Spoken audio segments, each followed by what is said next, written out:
The number one most asked question in the whole world, potentially right now, is when to buy or sell your cards. I cannot live stream without someone coming in, without many hundreds of people coming in and asking, keep or sell this card. So in this video, we're going to be putting that to an end. We're going to be answering once and for all, should you keep or sell your cards? And you're going to be ending this video with a definitive answer. I promise you that. So let's go ahead and begin. I'm going to show you guys a little progress check on what I've been doing.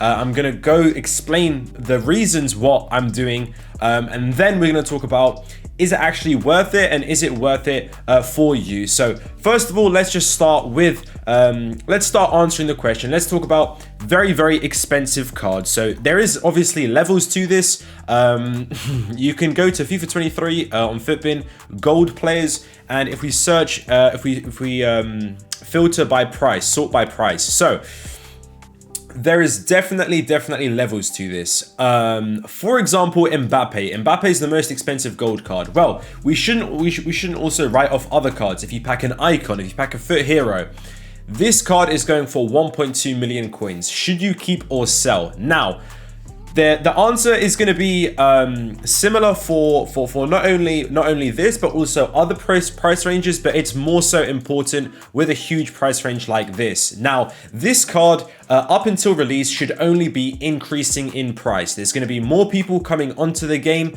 There's going to be more people putting on FIFA points. Today we got EA Game Changers logging in. They're going to put in loads of FIFA points, open loads of packs. Most of them are not going to be getting Mbappe. Most of them are just going to be getting lower rated cards. They're going to list those up, make coins until they are able to afford Mbappe. And that's going to cause the demand for Mbappe to go up. So this card is going to be increasing in price. So that is pretty much a fact for not only Mbappe, but most of these cards here. If we take a look at this, these top four cards here are definitely going to be increasing in price as the days go on, because those are some of the most sought after cards. And like I just explained, that's the reason there's going to be more demand and they're not going to be packed as much. There's always that argument, if people are going to be loading on FIFA points, are they going to be packing these cards?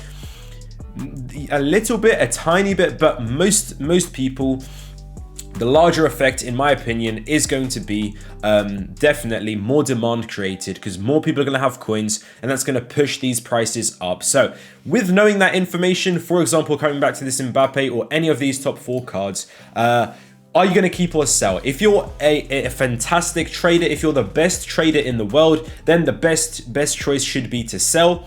Get those million coins, for example, with this Mbappe, get those 1.2 million coins and start trading with them. Start flipping cards, everything like that. And you can make that 1.2 million easily in this market, probably into 2 million coins if you're the pro expert trader. Now, you need to be able to judge yourself. Are you a good trader or not? You need to be honest with yourselves. If you know you're not a good trader at all, then just relax. You can hold this card until the full game comes out, maybe on the 27th. We'll talk closer when exactly to sell specifically then, but you can hold this card for a few days and not worry about it. You don't even need to log on to the web app. And that applies for Mbappe, Neymar, Messi, Vinicius, Mo Salah, Mane, Kante, those cards that I just named out. Now there is going to be some other cards as well, but that's pretty much the keep or sell question answered. It should be completely answered for those players there. Now obviously lots of us are going to be packing many different cards, so let's start to look at now different levels of cards. So for example, you've got someone in the middle who might be like a Haaland. So the same thing sort of applies to Haaland. The only thing is, once we start getting into sort of like cheaper cards, you need to be careful. You need to be asking that question. Are these people that are going to be, of course, ripping open these FIFA points and they're going to be getting these coins? Is this one of the most sought after cards? Yes or no? That is pretty much what you have to ask yourself. There is also a couple that are really sought after as well. If we go to Market Tracker, which I'm going to explain in just a moment, but also Nkunku is quite sought after. Van Dijk, in my opinion, you can add to that list. Eder Militao. There is definitely lots of different cards part of that as well. But when you start getting to lower rated cards, for example, if we take a look at a Saint Maximin, He is currently 25,000 coins, but is he going to be able to withstand all of that supply that is going to be coming onto the market? That is what you guys need to be asking yourselves. In my opinion, I would rather have my coins in a safer place, which I classify as a safer place. None of us really know what's going on in this market. But for example, in Kunku, I would rather have one in Kunku than, for example, probably three of these Saint Maximins, in my opinion. I would just have that one in Kunku because I think in Kunku is going to get packed less. I think he is one of the most sought after cards, whereas Saint Maximin,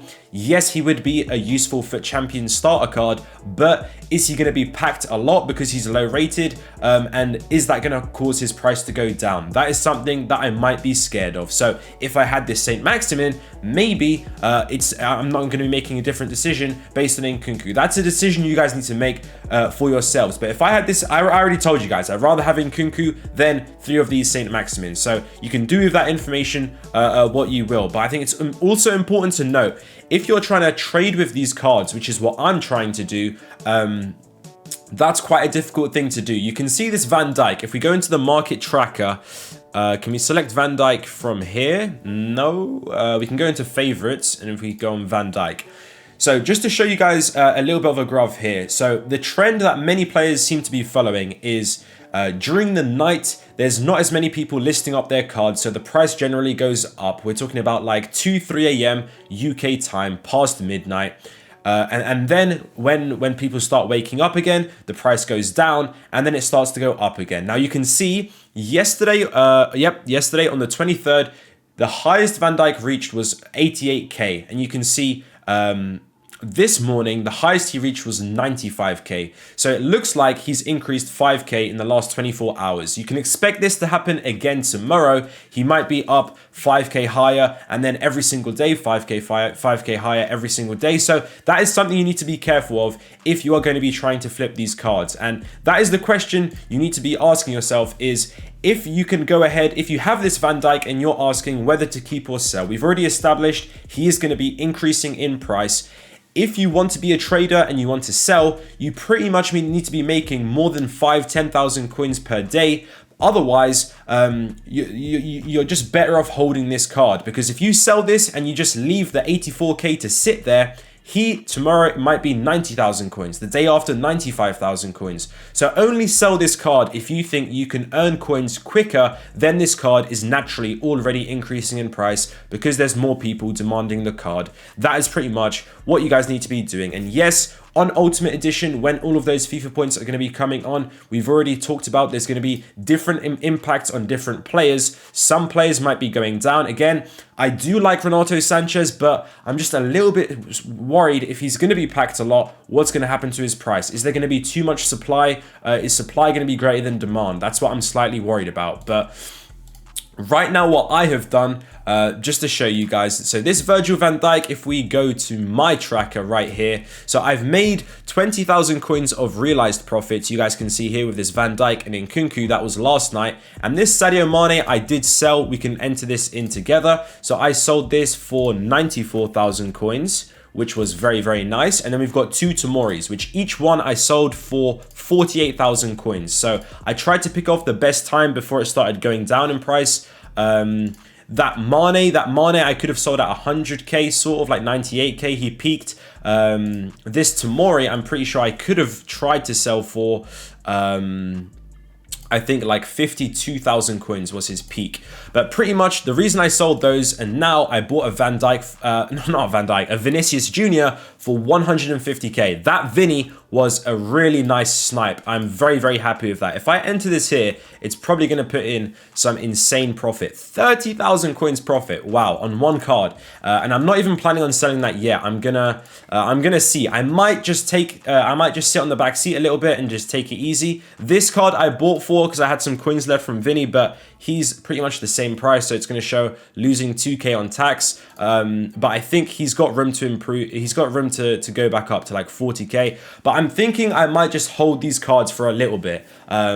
I don't know. I'll see. Let me know down in the comments below. What do you guys think I should do with this Vinny and Llorente? Based on this video, should I keep or sell? Because I'm not sure if I sell this, if I'm going to be able to trade, if I'm going to be able to earn those coins quicker than if I just wait for him to naturally increase, like I already explained to you guys. But hope this video helped. Let me know down in the comments below if it did. And let's keep trading and keep making those coins. Thank you guys for watching this video. I hope you guys enjoyed, and I'll see you in the next one.